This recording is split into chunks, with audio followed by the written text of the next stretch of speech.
For more on what is always a fun, wild, amazing first round of the NCAA tournament, let's bring in Matt Norlander.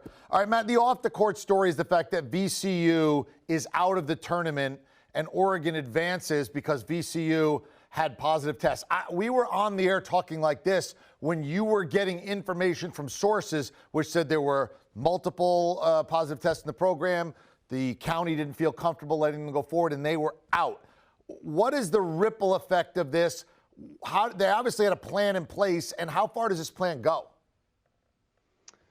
Well, the plan that they have in place goes as of now until the Elite Eight. So just as a hypothetical, and this is obvious, like we had a crazy end of the first round. So there's a lot of buzz there. But prior to all the nuttiness on the late window, everything happening with VCU, clearly it's creating a lot of a stir and conversation in Indianapolis. At least that's what I'm getting, sent back to me from numerous coaches on the ground there. So through the Elite Eight, if we have another situation like this, a team will be knocked out and the other team will get to advance. We don't yet have a plan set in stone for the Final Four. Once you get to that national semifinal, national championship stage, the college football playoff did have a plan in place to delay its championship if this happened.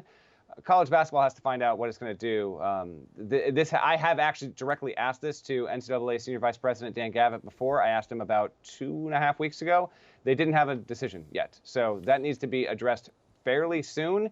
And clearly everyone's hoping that something like this doesn't happen again. I actually talked with VCU coach Mike Rhodes before his team left. Yes, it left on Saturday, departed on a plane at midnight. Everyone that tested positive in VCU's program was not on the plane. They had to get on a charter bus and drive, 10 plus hours back from Indianapolis to Richmond, Virginia. They will not get in until shortly before lunchtime or thereabouts. But we wait and see and hope that nobody else is affected by this. This is the one, common lament and theme and worry here, is that this doesn't happen again. I heard from two coaches separately, different conferences, different levels of basketball on Saturday. They said every single time we take a test, there's this anxiety with it. It's a necessary anxiety. It comes with it. But the VCU situation is the nightmare situation because although the NCAA says you can have as few as 5 players on a team be available and still play, clearly what happened here is the Marion County health officials saw that VCU had its first test. Again, my information, my sources said Wednesday. And then you had 2 more surface Friday night. And then the reaffirmation of a third one on Saturday morning, and the health county officials said, we don't want to chance this. You could have 3 or 4 more incubated cases that show up eventually, so that's why VCU's out. Hopefully this is the last one, but we'll never know till we get through the tournament, so you grip and pray. All right, so the idea is, look, until we get to the Final Four, if you're in this situation, it's basically a forfeit. I mean, we feel bad for you, but it's better that we play as many games as we can than play no games, and we move on. Once we get to the Final Four, we shall see. They probably, I would assume, have a plan, but why share it until you have to? Because all people are going to do is criticize and jump up and down. So we'll go from there. Now let's get on the court. First time ever we've had 4 seeds, 13 or higher, advance. What was the biggest single upset of this first round, in your opinion, and why? It is Abilene Christian over Texas, in my opinion, because Abilene Christian, a quality team, do not get me wrong, smallest team in the field. Texas, I've been saying it on HQ for days, since Selection Sunday. In my opinion, the most talented roster that's not a 1 seed in this tournament. And Texas just played a terrible game. Joe Pleasant to hit those 2 foul shots as a 58% foul shooter in that huge spot. And then he gets the game-clinching deflection steal, however you want to say it, on the turnover on Texas's last play there. I just didn't see this coming. I thought Texas was going to run away with it. That's the biggest one to me. I'll note Ohio beating Virginia. I think to be the least shocking of the 4, I'd go Abilene Christian, number 1. Oral Roberts over Ohio State, a close second.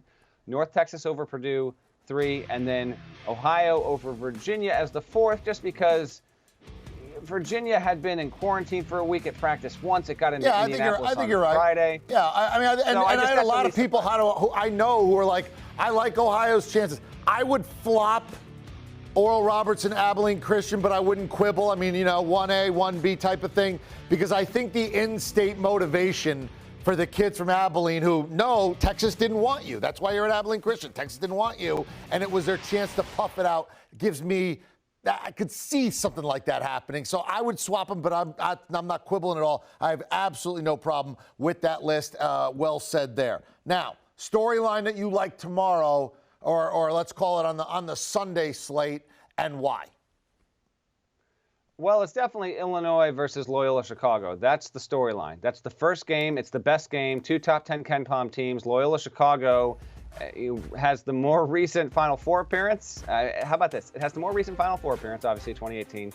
And it's the only one of these two programs that has a national championship in the NCAA tournament. Loyola Chicago.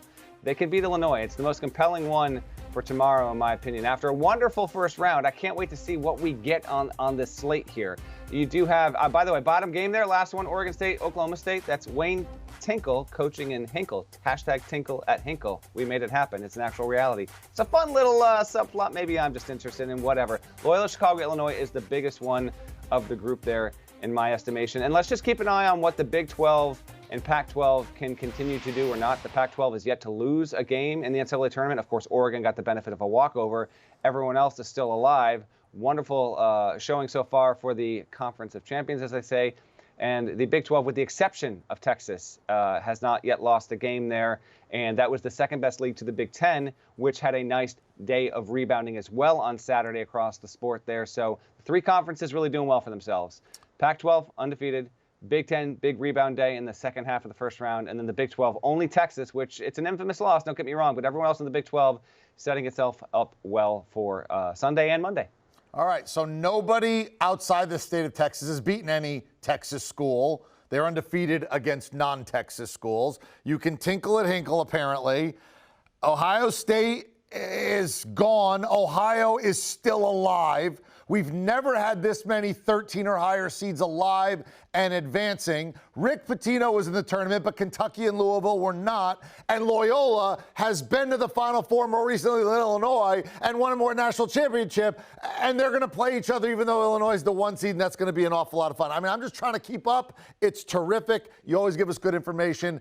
And for the first time ever, I guess we've had a forfeit in the NCAA tournament. Oh, by the way, you want the eye on college basketball? See, they do this all the time. I have to write this stuff down. They just know. It's part of our great family of CBS Sports Podcasts. You download, you subscribe, you enjoy. Want a sports network that delivers everything that matters about the game? The highlights, the picks, the instant analysis. No yelling, no fake debates, no politics. Hit the subscribe button and never miss a moment.